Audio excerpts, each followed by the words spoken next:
എല്ലാവർക്കും അച്ഛൻ്റെ സ്നേഹവന്ദനം. നമുക്ക് സന്തോഷത്തോടെ പ്രാർത്ഥനയ്ക്ക് വരാം. അനുദിന അനുഗ്രഹ പ്രാർത്ഥന. കർത്താവേ, നിൻ്റെ ഉന്നതമായ നാമത്തിന് സ്വസ്ഥം ചെയ്യുന്നു. കർത്താവേ, നിൻ്റെ വിശുദ്ധ പൗരോഹിത്യത്തെ മഹത്വപ്പെടുത്തണമേ. കർത്താവേ, സഭയിലുള്ള സാന്നിധ്യം പ്രകടമാക്കണമേ. അമ്മേ, പരിശുദ്ധമ്മേ, ദേവമാതാവേ, ഈ അനുദിന അനുഗ്രഹ പ്രാർത്ഥനയിൽ പങ്കെടുക്കുന്ന എല്ലാ മക്കളെയും അങ്ങേക്ക് സമർപ്പിച്ച് പ്രാർത്ഥിക്കുന്നു. ദൈവത്തിൻ്റെ വലിയ കൃപ മക്കളിലേക്ക് ആവശ്യിക്കട്ടെ. പരിശുദ്ധമ്മ ദേവമാതാവിൻ്റെ മധ്യസ്ഥത്തിൽ പ്രാർത്ഥിക്കുന്നു. കൃപാസ്ഥാനത്താറെ ജീവനോടെ പ്രത്യക്ഷപ്പെട്ട പരിശുദ്ധ അമ്മയുടെ മാധ്യസ്ഥ പ്രാർത്ഥിക്കുന്നു. നാളിതുവരെ അമ്മ ആയിരക്കണക്കിന് മക്കൾക്ക് നൽകിയ അനുഗ്രഹത്തിൻ്റെ അടിസ്ഥാനത്തിൽ പ്രാർത്ഥിക്കുന്നു. എൻ്റെ വിശുദ്ധ പൗരോഹിത്യത്തിൻ്റെ അധികാരത്തിൽ പ്രാർത്ഥിക്കുന്നു. സഭയിലുള്ള കർത്താവിൻ്റെ സാന്നിധ്യത്തിൻ്റെ അടിസ്ഥാനത്തിൽ പ്രാർത്ഥിക്കുന്നു.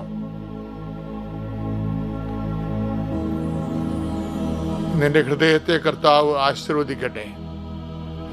നീ ഏത് ഭവനത്തിൽ പ്രവേശിച്ചാലും ആ ഭവനത്തിന് സമാധാനം ആശംസിക്കുന്ന അരുളിച്ചത് കർത്താവിൻ്റെ വാക്കിൻ്റെ അധികാരത്തിൽ സമാധാനം ആശംസിക്കുന്നു.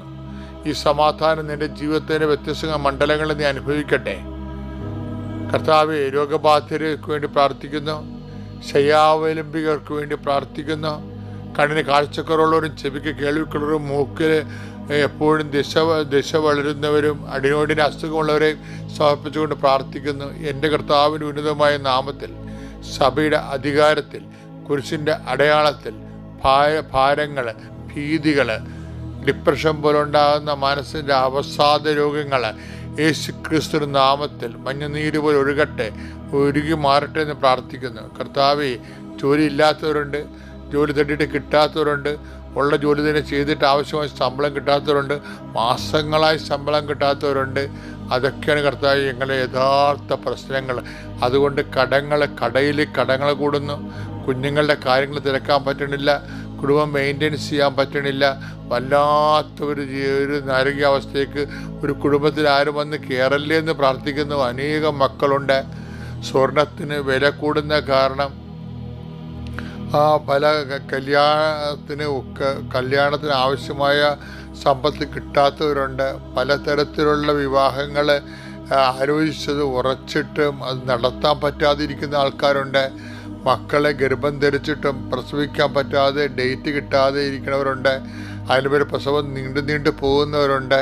അതുപോലെ തന്നെ ഗർഭത്തെ ശിശുവിന് ആന്തരികമായ അംഗവൈദ്യങ്ങൾ കണ്ടുകൊണ്ട് വിഷമിക്കാൻ വേദനിക്കുകയും ചെയ്യുന്നവരുണ്ട്. കുടുംബത്തിൽ കലഹമുള്ളവരുണ്ട്, കോടതി കേസുള്ളവരുണ്ട്. മക്കളെ പഠനങ്ങളിൽ പുരോഗതി ഇല്ലാതെ മാതാപിതാക്കന്മാർ ഞെരുക്കുന്നവരുണ്ട്. കാശ് മുടക്കുന്നുണ്ടെങ്കിലും അതിൻ്റെ യാതൊരു പ്രയോജനം കിട്ടാതെ വളരെ ഭയങ്കരമായ ദുരിതത്തിലും ഭാരത്തിൽ അകപ്പെട്ടവരുണ്ട്. എൻ്റെ കർത്താവിൻ്റെ ഉന്നതമായ നാമത്തിൽ, സഭയുടെ അധികാരത്തിൽ, കുരിശിൻ്റെ അടയാളത്തിൽ, ദൈവത്തിൻ്റെ ശക്തിയാൽ നിൻ്റെ മുഴുവൻ രോഗപീഠകളും ജീവിതഭാരങ്ങളും യേശുക്രിസ്തു നാമത്തിൽ ഏൽപ്പിച്ചുകൊണ്ട് പിതാവിൻ്റെയും പുത്രൻ്റെയും പരിശുദ്ധാത്മാവിൻ്റെ നാമത്തിൽ നീ സൗഖ്യം പ്രാപിക്കട്ടെ. പിതാവിൻ്റെയും പുത്രൻ്റെയും പരിശുദ്ധനാമത്തിൽ ഇന്നത്തെ ദിവസം നീ ശക്തി പ്രാപിക്കട്ടെ. പിതാവിൻ്റെയും പുത്രൻ്റെയും പരിശുദ്ധ നാമത്തിൽ നീ എല്ലാവിധ രോഗപീഠങ്ങളിൽ നിന്നും അകന്നു മാറട്ടെ. പിതാവിൻ്റെയും പുത്രൻ്റെയും പരിശുദ്ധ നാമത്തിൽ നീ സമാധാനം അനുഭവിക്കട്ടെ. നിത്യപിതാവും പുത്രനും പരിശുദ്ധ സർവ്വ സർവശക്തനായ പിതാവും ആകാശത്തിൻ്റെയും ഭൂമിയുടെയും സൃഷ്ടാവുമായ ദൈവത്തിൽ ഞാൻ വിശ്വസിക്കുന്നു. അവിടുത്തെ ഏകപുത്രനും ഞങ്ങളുടെ കർത്താവുമായ ഈശോമിശിഹായിലും ഞാൻ വിശ്വസിക്കുന്നു. ഈ പുത്രൻ പരിശുദ്ധാത്മാവിനാൽ ഗർഭസ്ഥനായി കന്യകാമറിയത്തിൽ നിന്ന് പിറന്ന് പൊന്തിയോസ് പീലാത്തോസിന്റെ കാലത്ത് പീഡകൾ സഹിച്ച് കുരിശിൽ തറയ്ക്കപ്പെട്ട് മരിച്ച് അടക്കപ്പെട്ട് പാതാളങ്ങളിൽ ഇറങ്ങി മരിച്ചവരുടെ ഇടയിൽ നിന്ന് മൂന്നാം നാൾ ഉയർത്ത് സ്വർഗത്തിലേക്ക് എഴുന്നള്ളി സർവശക്തിയുള്ള പിതാവായ ദൈവത്തിന്റെ വലതുഭാഗത്തിരിക്കുന്നു. അവിടെ നിന്ന് ജീവിക്കുന്നവരെയും മരിച്ചവരെയും വിധിക്കുവാൻ വരുമെന്നും ഞാൻ വിശ്വസിക്കുന്നു. പരിശുദ്ധാത്മാവിലും ഞാൻ വിശ്വസിക്കുന്നു. വിശുദ്ധ കത്തോലിക്കാ സഭയിലും പുണ്യവാന്മാരുടെ ഐക്യത്തിലും പാപങ്ങളുടെ മോചനത്തിലും ശരീരത്തിന്റെ ഉയർപ്പിലും നിത്യമായ ജീവിതത്തിലും ഞാൻ വിശ്വസിക്കുന്നു. ആമേൻ. സ്വർഗ്ഗസ്ഥനായ ഞങ്ങളുടെ പിതാവേ, അങ്ങയുടെ നാമം പൂജിതമാകണമേ. അങ്ങയുടെ രാജ്യം വരണമേ. അങ്ങയുടെ തിരുമനസ് സ്വർഗത്തിലെ പോലെ ഭൂമിയിലുമാകണമേ. അന്നു വേണ്ടുന്ന ആഹാരം ഇന്ന് ഞങ്ങൾക്ക് തരണമേ. ഞങ്ങളോട് തെറ്റ് ചെയ്യുന്നവരോട് ഞങ്ങൾ ക്ഷമിക്കുന്നത് പോലെ ഞങ്ങളുടെ തെറ്റുകൾ ഞങ്ങളോടും ക്ഷമിക്കണമേ. ഞങ്ങളെ പ്രലോഭനത്തിൽ ഉൾപ്പെടുത്തരുതേ, തിന്മയിൽ ഞങ്ങൾ രക്ഷിക്കണമേ. ആമേൻ. നന്മ നിറഞ്ഞ മറിയമേ, സ്വസ്തി. കർത്താവ് അങ്ങയുടെ കൂടെ സ്ത്രീകളിൽ അങ്ങ് അനുഗ്രഹിക്കപ്പെട്ടവളാകുന്നു. അങ്ങയുടെ ഉദരത്തിൻ ഫലമായി ഈശോ അനുഗ്രഹിക്കപ്പെട്ടവനാകുന്നു. പരിശുദ്ധ മറിയമേ, തമ്പുരാന്റെ അമ്മേ, പാപികളായ ഞങ്ങൾക്ക് വേണ്ടി ഇപ്പോഴും ഞങ്ങളുടെ മരണസമയത്തും തമ്പുരാനോട് അപേക്ഷിക്കണമേ. ആമേൻ. എൻ്റെ പ്രിയപ്പെട്ടവരെ, പലപ്പോഴും നമ്മൾ എന്തെങ്കിലും ഒരു പ്രശ്നങ്ങളും ഭാരങ്ങളും ഒക്കെ ഉണ്ടാവും, നമുക്ക് ഒരു വിഷമങ്ങളൊക്കെ ഉണ്ടാവും അല്ലേ? ഇപ്പം രോഗത്തെക്കുറിച്ചൊരു അറിവുണ്ടാകുമ്പോൾ നമുക്കൊരു ഭീതിയും പ്രയാസമൊക്കെ ഉണ്ടാവും, ഒരു വിഷമമൊക്കെ ഉണ്ടാവും. ജപ്തി വരാൻ പോണെന്ന് കേൾക്കുമ്പോൾ ഒരു പ്രയാസവും വിഷമവും, എങ്ങനെ ജീവിക്കും, എവിടെ പോവും, ആര് സഹായിക്കും എന്നുള്ള ഭീതിയൊക്കെ ഉണ്ടാകും. പിന്നെ അങ്ങനെ ഓരോരോ വിഷയത്തിനും ആ പ്രശ്നങ്ങൾക്ക് നമ്മുടെ സർവൈവിനെ, അതിജീവനത്തിനെ അഭിമുഖീകരിക്കുന്ന ഓരോ ജീവിത പ്രതിസന്ധിയില്ലേ, അപ്പോൾ നമുക്കൊരു പ്രയാസം ഉണ്ടാവും. പക്ഷേ കർത്താവിൻ്റെ ഒരു നിലപാട് എന്താണെന്ന് അറിയാമോ? എന്തെങ്കിലും ഒരു പ്രയാസം ഉണ്ടായാൽ നീ ആ പ്രയാസത്തെ ഓർത്ത് പ്രയാസപ്പെടേണ്ട. കാര്യം നിന്നെക്കൊണ്ട് അത് അതിജീവിക്കാൻ കഴിയുമെന്ന് ദൈവം കരുതുന്നു. അത് വലിയ പോസിറ്റീവ് പോയിൻ്റാണ്. നിനക്ക് ഒരു പ്രയാസമോ ഒരു പ്രലോഭനം ഉണ്ടായാൽ അതിൻ്റെ അർത്ഥം നീ അടിപ്പെട്ടു പോകുന്നതല്ല. അതിനെ അതിജീവിക്കാനുള്ള ദൈവിക ശക്തി നീ ഇതിലൂടെ ആർജിക്കുമെന്ന് ദൈവം പ്രത്യാശിക്കുന്നു. അത് വലിയ അപ്പം നമ്മൾ അത്രയും വളർന്നു എന്നർത്ഥം. ഇപ്പോൾ ഒരു വലിയ നിന്നമായിട്ട് എതിർക്കാമെന്ന പ്രതിയോഗിയെ നീ മലത്തി അടിക്കുമ്പോൾ നമുക്ക് എന്താ തോന്നണം, ഇത്രയും എനിക്ക് പവർ ആയെന്നാണ് ഓർക്കണത്. അതായത് ഒരു പ്രതിയോഗി ഇപ്പം ഗോലിയാത്തിനെ ദാവീദിൻ്റെ എതിരെ കൊണ്ടുവരുമ്പോൾ ദൈവം എന്താ പറയണത്? ഗോലിയാത്തിനെ മലത്തിയടിക്കാൻ പറ്റിയ പവറിലേക്ക് ദാവീദ് വരാൻ പോകുന്നു. ഗോലിയാത്ത് ദാവീദിൻ്റെ ശക്തിയുടെ സാധ്യതയാണ്. അതുകൊണ്ട് തന്നെ ഒരു പ്രശ്നം ഉണ്ടാകുമ്പോൾ ഞാൻ ഇത്രയും വളർന്ന് എന്ന് എൻ്റെ ദൈവം കരുതുന്നില്ല എന്ന് പറയുമ്പോൾ സന്തോഷം തോന്നണം. അതിന് പറ്റുന്നൊരു വചനമാണ് 1 Corinthians 10:13. മനുഷ്യ സാധാരണമല്ലാത്ത ഒരു പ്രലോഭനവും നിങ്ങൾക്ക് നേരിട്ടിട്ടില്ല. ദൈവം വിശ്വസ്തനാണ്. നിങ്ങളുടെ ശക്തിക്ക് അതീതമായ പ്രലോഭനങ്ങൾ ഉണ്ടാകാൻ അവിടുന്ന് അനുവദിക്കുകയില്ല. ഇതാണ് ഞാൻ പറഞ്ഞത്, അവിടുന്ന് അനുവദിക്കുകയില്ല. പ്രലോഭനങ്ങൾ ഉണ്ടാകുമ്പോൾ അവയെ അതിജീവിക്കാൻ വേണ്ട ശക്തി അവിടുന്ന് നിങ്ങൾക്ക് നൽകും. അതാണ് ദാവീദ് പറഞ്ഞത്. ഗോലിയാത്ത് എന്താ പറഞ്ഞത്? നീ എന്താണ് പട്ടിയെ തല്ലാൻ പോകുന്ന പോലെ ഒരു വടിയുമായിട്ടാണ് വരണത്. അപ്പോൾ അത് ദാവീദ് തിരിച്ചടിക്കണത് എന്താണ്? നീ നിന്റെ കുന്തങ്ങളിലും അതുപോലെ തന്നെ പരിചകളിലും ആശ്രയിക്കണത്, ഞാൻ എൻ്റെ ദൈവമായ കർത്താവിലാണ് ആശ്രയിക്കണമെന്ന് പറയും. അപ്പോൾ ഗോലിയാത്തിനെ മുമ്പിലേ വരുമ്പോൾ ദാവീദിന് അവനെ നേരിടാനുള്ള ശക്തിയും ദൈവം കൊടുക്കുകയാണ്. അപ്പോൾ ഒരു പ്രശ്നമോ പ്രലോഭനമോ സാമ്പത്തികമോ ശാരീരികമായ ഒക്കെ വരുമ്പോൾ ഓർക്കണം, ഇതിനെ അതിജീവിക്കാൻ ഉള്ള ശക്തി കർത്താവ് എനിക്ക് തരാൻ വേണ്ടിയാണ് ഇപ്പം ഇത് വന്നിരിക്കണത്. മനസ്സിലായില്ലേ? അപ്പം അത് വന്നത് നന്നായി, ഭാരം വന്നത് നന്നായി, രോഗം വന്നത് നന്നായി. അതിനെ അതിജീവിക്കാനുള്ള ശക്തി തരാൻ വേണ്ടി അതിനെ ആദ്യം വരുത്തിയതാണ്. അപ്പോൾ ഇപ്പോൾ പേപ്പട്ടി കടിക്കുമ്പോഴെന്താ ചെയ്യണത്? പേപ്പട്ടിയുടെ തന്നെ ജെയിംസ് എടുത്തിട്ടാണ് കുത്തുവെക്കണത്.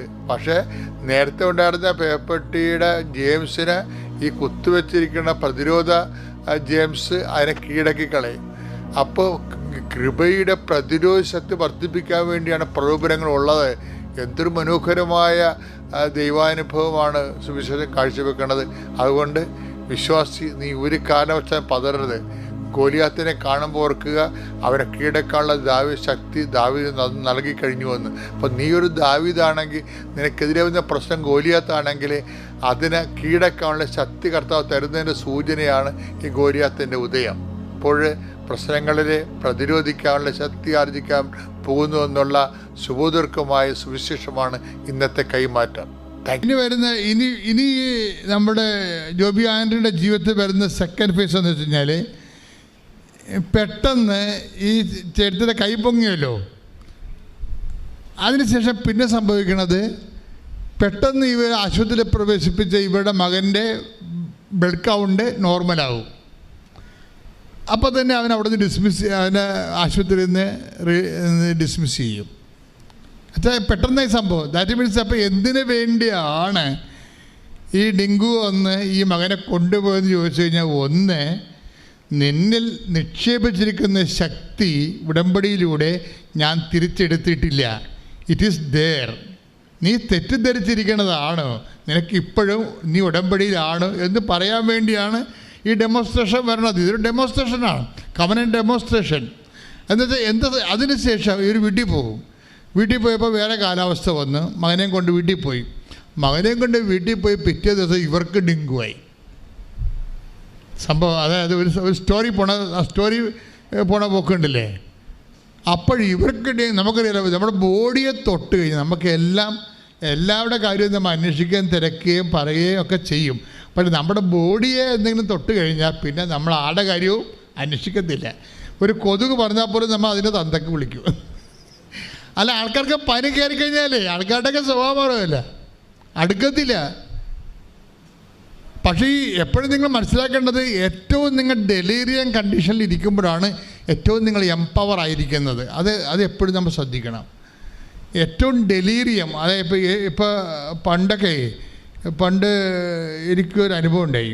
ഇപ്പം ഞാനിങ്ങനെ ഒരു പള്ളിയിൽ അസ്തേന്തിയായിട്ടിരിക്കുകയാണ്, അസ്റ്റൻ്റ്. അപ്പം അവിടെ അച്ഛനില്ല, അവിടെ അച്ഛൻ ധ്യാനിക്കാനാവറ്റ പോയിരിക്കുക. അപ്പം ഞാനുണ്ട്, ഇടിമിട്ടി മഴ പെയ്യേ. എനിക്കാണെങ്കിൽ തൊണ്ട വരണ്ടല്ല, ഇങ്ങനെ തൊണ്ട കാർച്ച, തോട്ട്സോറ്, പിന്നെ നെഞ്ച് പറയണ ചുമ, രാത്രി ആകുമ്പോൾ ഉണ്ടാകുന്ന രാപ്പനി, എല്ലാം കൊണ്ട് ഞാൻ ഇരുന്ന് ഛർദ്ദിക്കുകയാണ്. അപ്പം കറണ്ടും പോയി. അപ്പം എല്ലാ വയ്യാവേലികളും ഒരുമിച്ച് വരികയാണ്, കറണ്ടും പോയി. ഞാൻ പുറത്തിരുന്ന് ഛർദ്ദിക്കുന്ന സമയത്താണ് കറണ്ട് പോയത്. ഇനി കണ്ണും കാണാൻ പോലെ അകത്തോട്ട് കയറാൻ, മൊത്തം ബ്ലാക്ക് ഔട്ടാക്കി. ഇടുക്കൂട് കാറ്റാണ്. അപ്പോഴുണ്ടൊരു മനുഷ്യൻ വന്ന് രാത്രി വന്ന് മേടയുടെ വാതിലെ കൊട്ടി. അപ്പം ഞാനിങ്ങനെ ലുങ്കിയൊക്കെ കൊടുത്ത് ബെനിനൊക്കെ ഇട്ടിരുന്ന് ഛർദ്ദിക്കുന്ന രംഗമാണ്. എൻ്റെ യഥാർത്ഥ ഒരു രൂപം കണ്ട ആ മനുഷ്യൻ പെടച്ചതല്ലി വിണിച്ചാവും. അപ്പം ഞാൻ മിണ്ടായിരുന്നു. പക്ഷെ ഇയാൾ സമ്മതിക്കണില്ല, ഇയാളെ കൊട്ടിക്കൊണ്ടിരിക്കുകയാണ്. അപ്പോൾ ഞാൻ പറഞ്ഞു, ചേട്ടാ അവിടെ നിൽക്ക്, ഞാൻ ഛർദ്ദിച്ചിരിക്കുകയാണ്, ഇങ്ങോട്ട് ഇപ്പോൾ വരരുത്. അപ്പം പുള്ളി അത് മൈൻഡ് ചെയ്യില്ല. പുള്ളി വന്നു, പക്ഷേ ഇരുട്ടത്ത് തപ്പി പിടിച്ച് പുള്ളി വന്നു. പുള്ളി അവിടെ വരുന്ന ആളാണ്. കുറച്ച് കഴിഞ്ഞപ്പോൾ ഞാൻ നിരച്ച് പോയി ബാത്റൂമിൽ പോയി ടബൊക്കെ കയ്യിലൊക്കെ പോയി കഴുകി ലുങ്കിയൊക്കെ മാറി ഉടുപ്പൊക്കെ ഇട്ട് അങ്ങനെ ഇരിക്കുന്ന സമയത്ത് കറണ്ട് വന്നു. ഒരു മെഴുകുതിരിയൊക്കെ കത്തിച്ച് കണ്ട സമയത്ത് പുള്ളി വന്നു. ഞാൻ എന്നെ ഇത്രയും തിരക്കെന്താണെന്ന് ചോദിച്ചു. ഇപ്പം ഞാനോർത്ത് വല്ല ഈ ആൾക്കാർ ലാസ്റ്റ് സാക്രമെൻ്റ് വരത്തില്ല, അപ്പൻ അമ്മയൊക്കെ മരിക്കാൻ പോകണമെങ്കിൽ ഇതുപോലെ വന്ന് തിരക്ക് കൂട്ടും ആൾക്കാർ. കാര്യം സമയമില്ല, മരിക്കണ കൊണ്ടുപോയി മുമ്പ് കുർബാന കൊടുക്കണ്ടേ. അപ്പം അങ്ങനെ വല്ല കേസുമായതുകൊണ്ട് ഞാൻ വളരെ സംയമനത്തോടെ ഇരിക്കുകയാണ് ഈ മനുഷ്യനോട് സംസാരിക്കണം. അപ്പോൾ പറഞ്ഞു, എൻ്റെ അച്ഛ, എന്നുവെച്ചാൽ ഞങ്ങൾ 40 പേര് വള്ളത്തിൽ പോയിട്ട് ഇപ്പോൾ 2 ആഴ്ചയായിട്ട് ഒരു കരിനന്ദം പോയി, നന്ദനം എന്ന് പറയാൻ മനസ്സിലാവില്ല നിങ്ങൾക്ക്, മീന്, അത് കരിനന്ദത്തെ കടപ്പുറത്ത് ഒന്നും ഇല്ലെങ്കിൽ ചെറിയ നന്ദം കിട്ടണ കാലം ഉണ്ടായിരുന്നു, അതും കിട്ടണില്ലെന്ന് പറയും. അപ്പോൾ എല്ലാവരും പട്ടിണിയാണെന്ന് പറയും. അപ്പോഴേ ഒന്നെങ്കിൽ ഞാൻ അവിടെ പോയി വെഞ്ചരിച്ച് കൊടുക്കണം രാത്രി. അവിടെയൊക്കെ ഇരിക്കുമ്പോൾ അങ്ങനെയാണ് എൻ്റെ രീതികൾ. മിക്കവാറും അച്ഛന്മാർ പോകും. അപ്പം ഞാൻ പറഞ്ഞു, ചേട്ടാ എൻ്റെ വശകേടാണ്, ഞാൻ ആരെങ്കിലും നാളെ രാവിലെ കുർബാനയ്ക്ക് ഒരു അച്ഛനൊക്കെ ഇട്ടിട്ടേ, നാളെ രാവിലെ കുർബാനയില്ലേ, രാത്രി അവിടെ നിന്ന് പോകണമെന്ന് എനിക്ക് ആഗ്രഹമുണ്ട്, അല്ലെങ്കിൽ ഞാൻ കിടന്ന കിടപ്പ് ശരിയാകത്തില്ല. അപ്പോൾ ഏതെങ്കിലും ഹോസ്പിറ്റലിൽ പോയി അഡ്മിറ്റ് ചെയ്യണമെന്നുണ്ട്. പക്ഷേ അച്ഛനെ വിളിച്ചിട്ട് പണ്ടത്തെ ഈ കറക്കണ ഫോണല്ലേ, കാറ്റുമാണ്, അപ്പോൾ എടുക്കുമ്പോൾ അച്ഛന്മാരെ കിട്ടത്തില്ല. അപ്പോൾ അങ്ങനെ ഒരു അവസ്ഥയിൽ ഞാനിങ്ങനെ ഈ തളർന്ന് ഇതിമേ കുത്തി കറക്കിക്കൊണ്ടിരിക്കുകയാണ്. ഞാൻ ചേട്ടാ ഒരച്ഛനെ കിട്ടിയിട്ട് വേണം എനിക്ക് രാത്രി ഇവിടുന്ന് ആശുപത്രിയിൽ പോകാൻ, അതാണ് അവസ്ഥ. അപ്പോൾ അച്ഛൻ എന്നോട് പറഞ്ഞു, അച്ഛ എന്തെങ്കിലും ഒന്ന് വെഞ്ചരിച്ച് തരാൻ പറഞ്ഞു. ഉടനെ ഞാനത് കാശ് അവിടെ മേശയിൽ നിന്ന് എടുത്തിട്ട് ഒരു കാശിലും എടുത്തിട്ട് വിശ്വപ്രമാണം ചൊല്ലി ഈ മത്സ്യബന്ധ നിയോഗ പ്രാർത്ഥന, പ്രത്യേക പ്രാർത്ഥനയുണ്ട്, ആ ചൊല്ലിയിട്ട് ചേട്ടന് കൊടുത്ത് ബ്ലെസ് ചെയ്ത് വിട്ട്. എന്നിട്ട് എനിക്ക് പിന്നെ ആ ചേട്ടൻ പോയി കഴിഞ്ഞപ്പോൾ തന്നെ എനിക്ക് അച്ഛനെ കിട്ടി. ലോണിൽ മറുപ കണ്ടുന്നൊരു അച്ഛനെ കൊച്ചിയിൽ നിന്ന് കിട്ടി. ഞാൻ അച്ഛനെ ഏൽപ്പിച്ച് വെച്ചാൽ എപ്പോൾ ഞാൻ വരുമെന്നറിയത്തില്ല, എത്ര ദിവസം കിടക്കേണ്ടി വരുമെന്ന് അറിയത്തില്ല. അച്ഛൻ വന്ന് കുർബാന ചൊല്ലി കൊടുക്കണമെന്ന് പറഞ്ഞ് അച്ഛനേറ്റ് ഞാൻ രാത്രി ഓട്ടോറിക്ഷ എടുത്ത് പോവുകയും ചെയ്തു. ഞാൻ പിന്നെ വന്നെ 2 ആഴ്ച കഴിഞ്ഞിട്ടാണ് കിടന്നു പോയി. 2 ആഴ്ച കഴിഞ്ഞിട്ടാണ് ഞാൻ വരണത്. 2 ആഴ്ച കഴിഞ്ഞിട്ട് വരുമ്പോൾ പിറ്റേ ദിവസം ഈ ചേട്ടൻ വന്നു.